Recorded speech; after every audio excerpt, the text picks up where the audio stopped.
स्वभाव की प्रेरणा से काशीराज का अलर्क पर आक्रमण, अलर्क का दत्तात्रेय जी की शरण में जाना और उनसे योग का उपदेश लेना।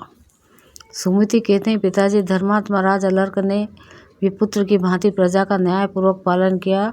उनके राज्य में प्रजा बहुत प्रसन्न थी। सब लोग अपने अपने कर्मों में लगे हुए थे।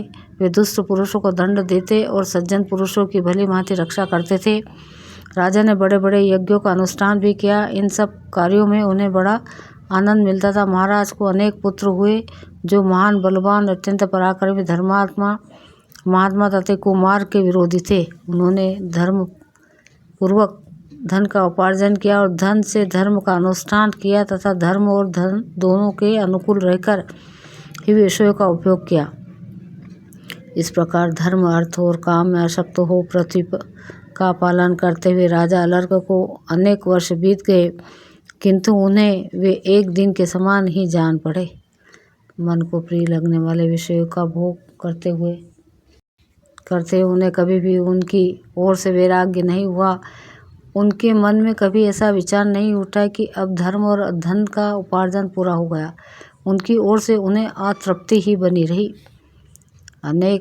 उनके इस प्रकार भोग से अशक्त, प्रमादी और अजितेंद्रिय होने का समाचार उनके भाई सुबाहु ने भी सुना, जो वन में निवास करते थे। अलर्क का किसी तरह ज्ञान प्राप्त हो, इसी अभिलाषा से उन्होंने बहुत देर तक विचार किया। अंत में उन्हें यही ठीक मालूम हुआ कि अलर्क के साथ शत्रुता रखने वाले किसी राजा का सहारा लिया जाए। ऐसा निश्चय करके वे अपना राज्य प्राप्त करने का उद्देश्य लेकर असंख्य बलवानों से संपन्न काशीराज की शरण में आए। काशीराज ने अपनी सेना के साथ अलर्क पर आक्रमण करने की तैयारी की और दूत भेजकर एक कहलाया कि अपने बड़े भाई सुबाहु को राज्य दे दे। अलर्क राजधर्म के ज्ञाता थे। उन्हें शत्रु के इस प्रकार आज्ञापूर्वक संदेह देने पर सुबाहु को राज्य देने की इच्छा नहीं हुई।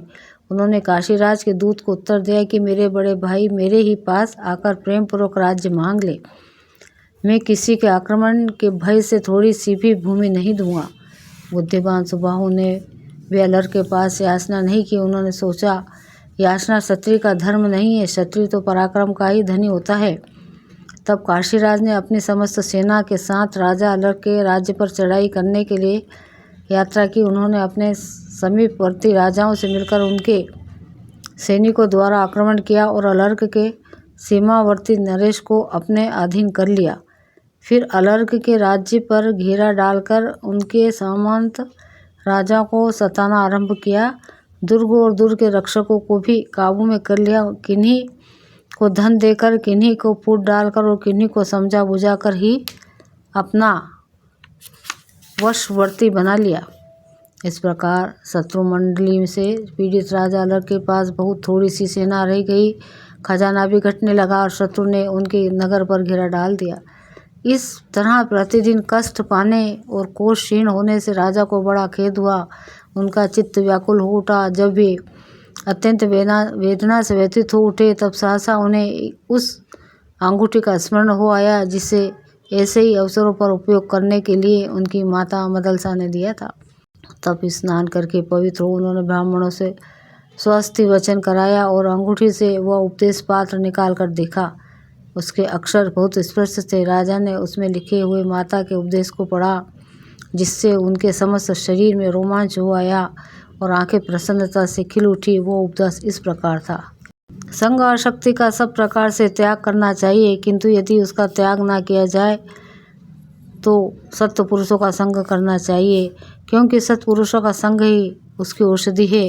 कामना को सर्वथा छोड़ देना चाहिए, परंतु यदि वह छोड़ी ना जा सके तो मुमुक्षा मुक्ति की इच्छा के प्रति कामना करनी चाहिए, क्योंकि मुमुक्षा ही उस कामना को मिटाने की दवा है। इस उपदेश को अनेक बार पढ़कर राजा ने सोचा, मनुष्य का कल्याण कैसे होगा? मुक्ति की इच्छा जागृत करने पर, और मुक्ति की इच्छा जागृत होगी सत्संग से। ऐसा निश्चय करके वे सत्संग के लिए चिंतित हुए और अत्यंत अर्थभाव से आसक्ति रहित, पाप शून्य तथा परम सौभाग्यशाली महात्मा दत्तात्रेय जी की शरण में गए।